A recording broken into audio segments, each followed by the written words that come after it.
The second half of today is going to be fantastic. And to kick us off, we're about to hear from our featured speaker, Christopher Lockhart, who is a story editor at William Morris Endeavor Entertainment. He's an award-winning filmmaker who's produced the cult horror franchise The Collector and The Collection. He wrote and produced The Most Valuable Players documentary, which aired on Oprah Winfrey's network.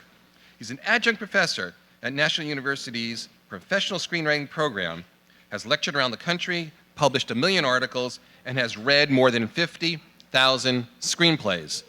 And he still wants to read more. So he's a member of the TV Academy, the Writers Guild, and the PGA. Please welcome Christopher Lockhart.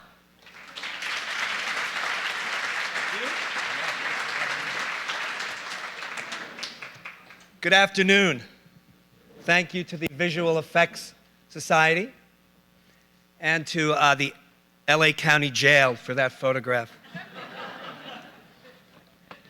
I had nothing to do with that photograph. So, my name is Chris, and I'm the story editor at WME, William Morris Endeavor. It is the world's largest diversified talent agency. And what I do there is I look for potential film projects for A-list actors. And I've been doing that for about 17 years. I started at ICM with a great agent named Ed L'Amato. I worked with him for 12 years until his death in 2010. During that time, William Morris and Endeavor merged, created WME, and that's where I am now. And I've been working with talent like Denzel Washington, for example, since 1998. So I've read a lot of scripts, probably over 50,000 now. And I've actually read them all. I read them from beginning to end. And it can be painful. But I actually feel like I've learned a lot by reading from beginning to end, because you really can discover what works and what doesn't work in a script. I mean, a lot of people say, well, I can tell in the first 10 pages if a script works. I really can't, because the script is about cause and effect, and what you introduce in page 10 may not pay off until later on. I can think of a lot of scripts where I wanted to put them down by page 10 and I stuck it out. One, for example, was A Beautiful Mind. You know, because like the beginning of that, it was just like this perfunctory spy thriller. I knew nothing about John Nash. So it was just this perfunctory spy thriller. I'm like, oh my God, this is killing me. This is so boring. And then by about midpoint, you get to that twist. You all know the twist? And so I was kind of glad I stuck it out. Actually, a client, Russell Crowe, ended up appearing in the movie.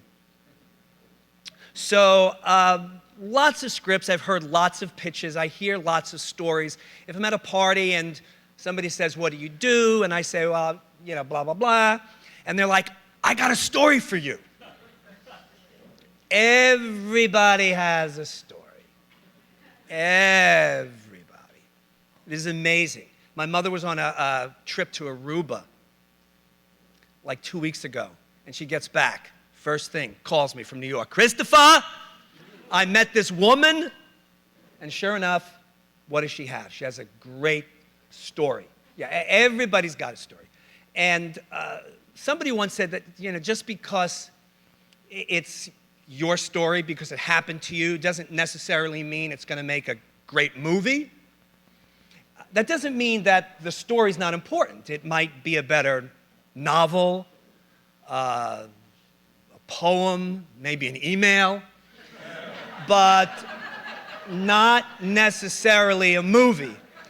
And we all know the time and effort, labor, finances that go into a film.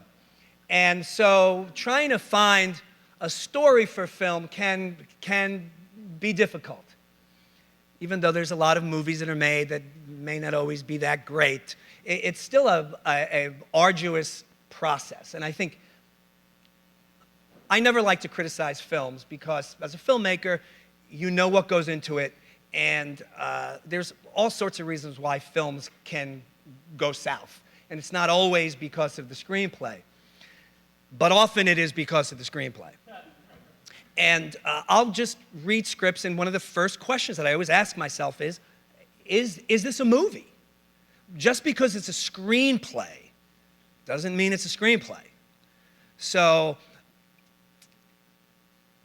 what I'm here today is to perhaps try to help you in a very sort of simplistic way to ask yourself some questions to look at potential stories that you might have. And is there a potential movie in that idea? The delivery system for stories has changed or evolved over the years. You know, we started telling stories around campfires, and then, you know, we built legitimate theaters, and then there was the cinema, and we had radio and TV, and there's the internet, and now we're evolving into things that we can probably hardly imagine at this point. But I believe that the fundamentals of storytelling have not changed. Stories are always about people and their desires and their struggle to achieve those desires. That's the fundamentals of story making. You can go back to 300 BC when Aristotle wrote his Poetics, and everybody since, like Sid Field and Robert McKee and all these guys are writing their books, they're just ripping off Aristotle. He needed a better agent. So I just thought that I would offer up, well, all right, so has anybody here ever gone shopping for a diamond? Anybody? That guy's like, yeah, I did. How'd it work out for you? Yeah, it's good? All right. You know when you look at a diamond, you're supposed to, there's like the 4 C's. Does anybody know about the 4 C's? Yeah? Color, clarity, cut, carat. Look at this guy. How many times have you been married? Too many. So in dramaturgy, we don't like 4. Everything's about 3s. We like 3s. So I've come up with 3 C's that you can use to assess your story. This is very basic, but it's just the beginning to give you a potential notion as to whether or not your story might be a good movie. All right? Easy? All right, so I wrote them down in advance. All right, so here's the 3 C's. It's very simple. Character, concept, C, and conflict. All right, very simple. Character, concept, conflict. Those are your 3 C's. So when you're looking at an idea, you want to look for character, concept, conflict. All right, so what do those mean? All right, so at its most base, character is who is the story about? Simple, right? Who is the story about? We're going to be following a character through a story. Who is this person? First C.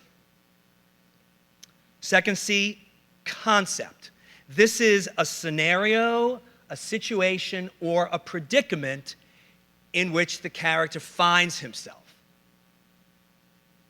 Make sense? All right.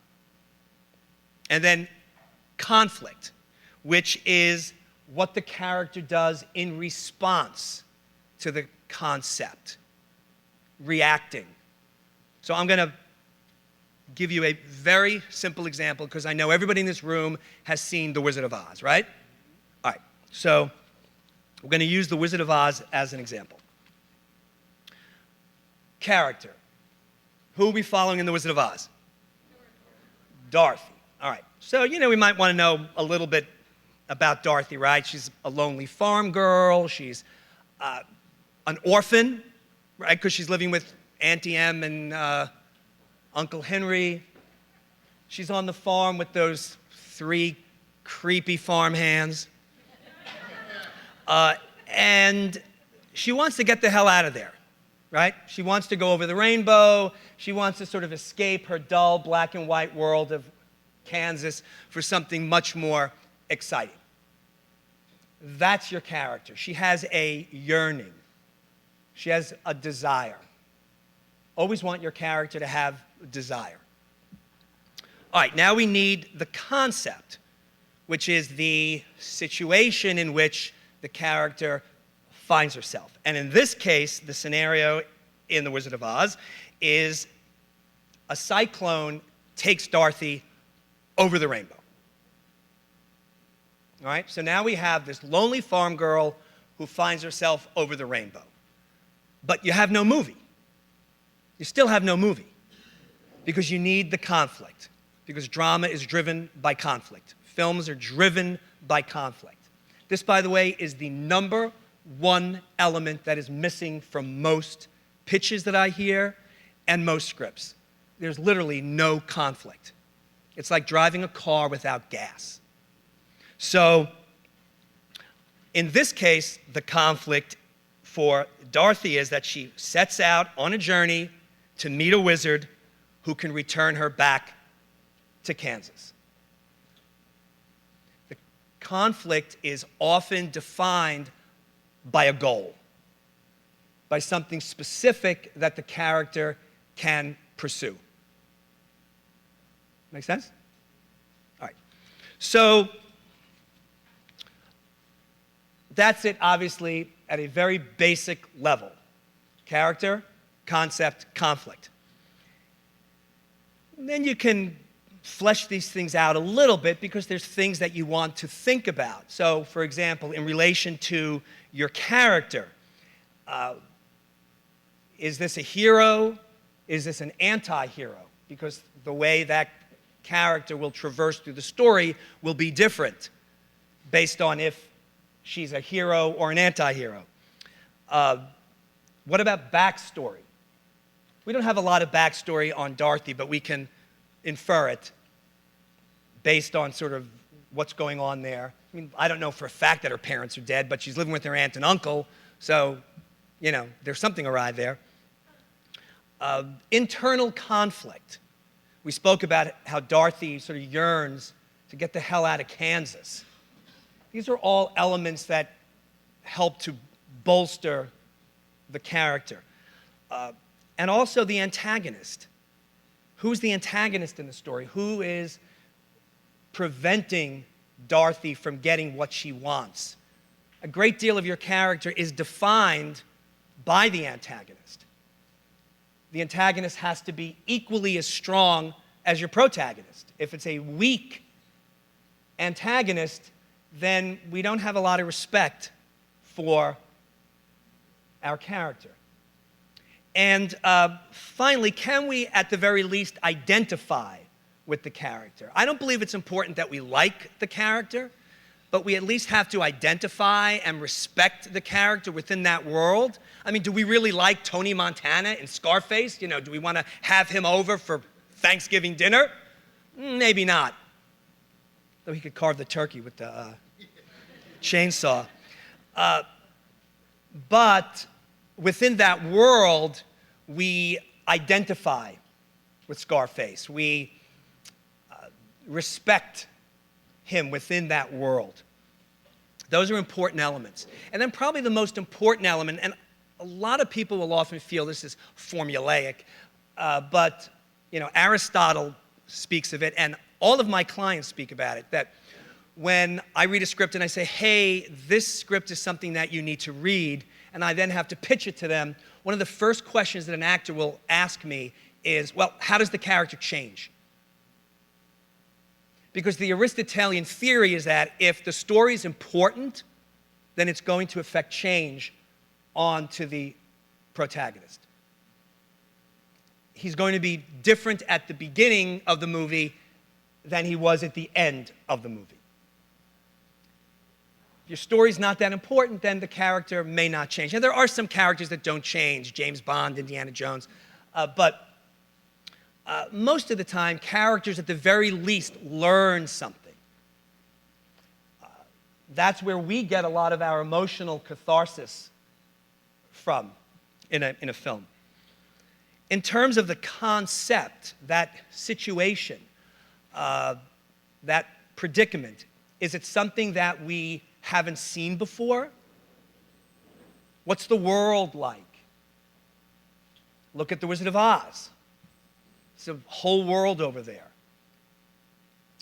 It's important because often the scenario that you create in the concept, if we've seen it 1,000 times before, then, you know, it's not sexy, as we like to say.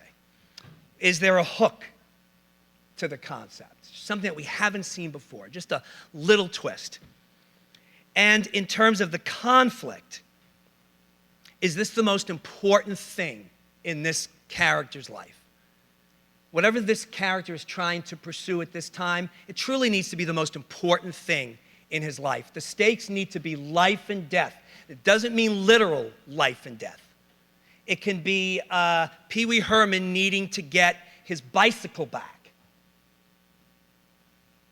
You know, it's not Hamlet.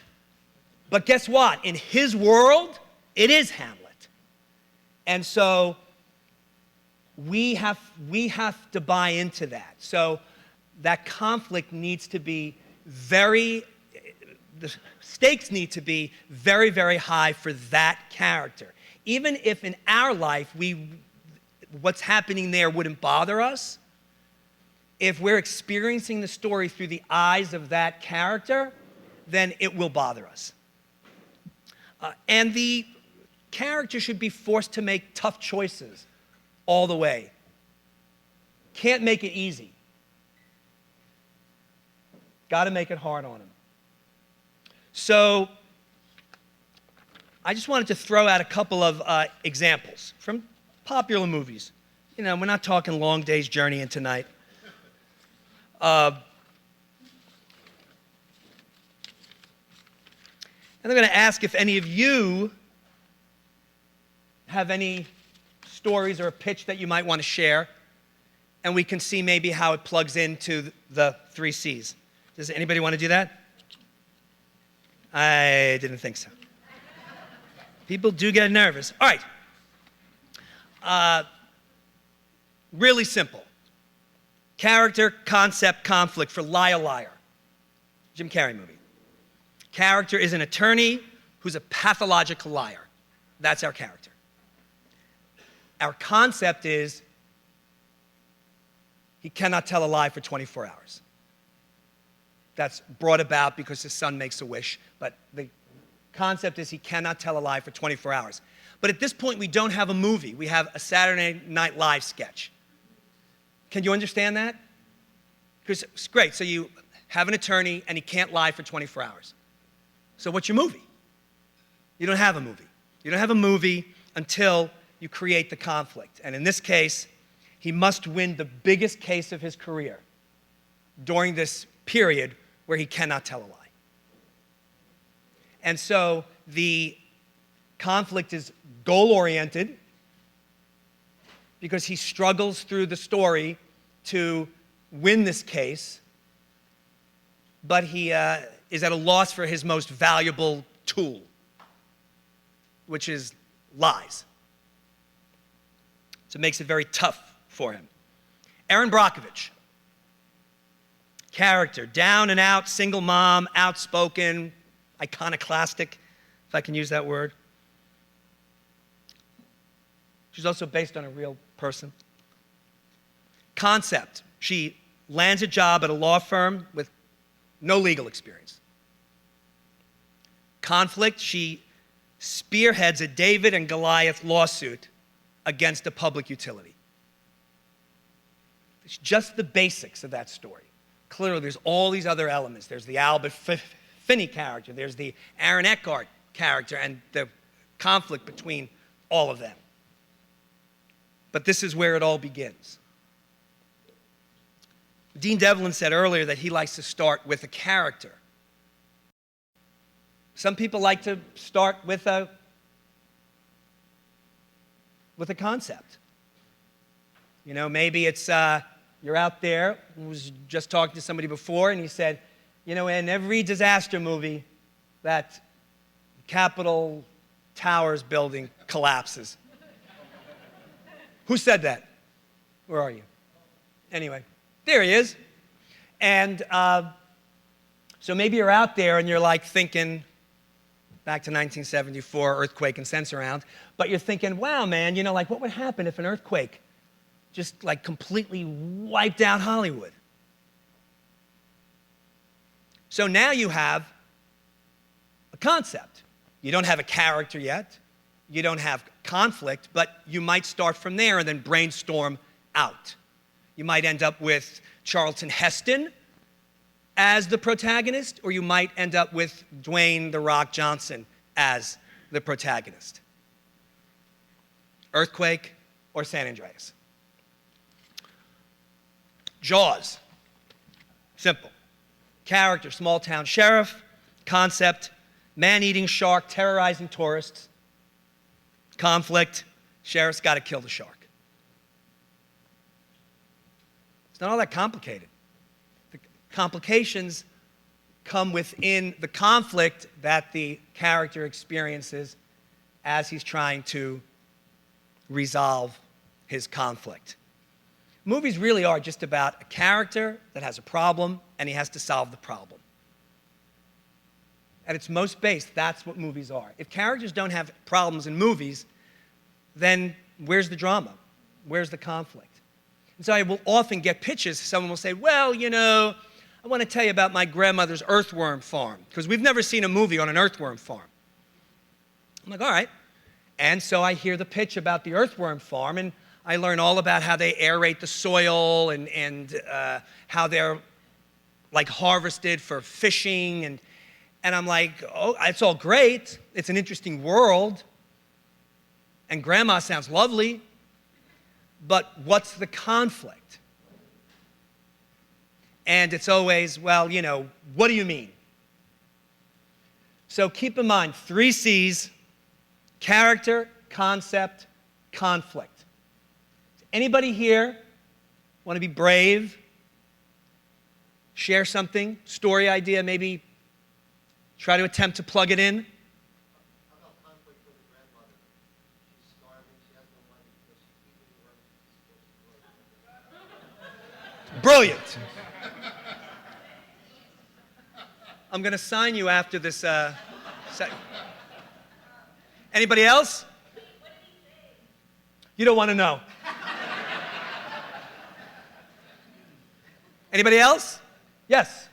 Developers, she has to sell the land. Developers are coming in to pave over the earthworm farm, and perhaps the earthworms themselves can be used to somehow subvert the heavy equipment, put in the gas tanks and train.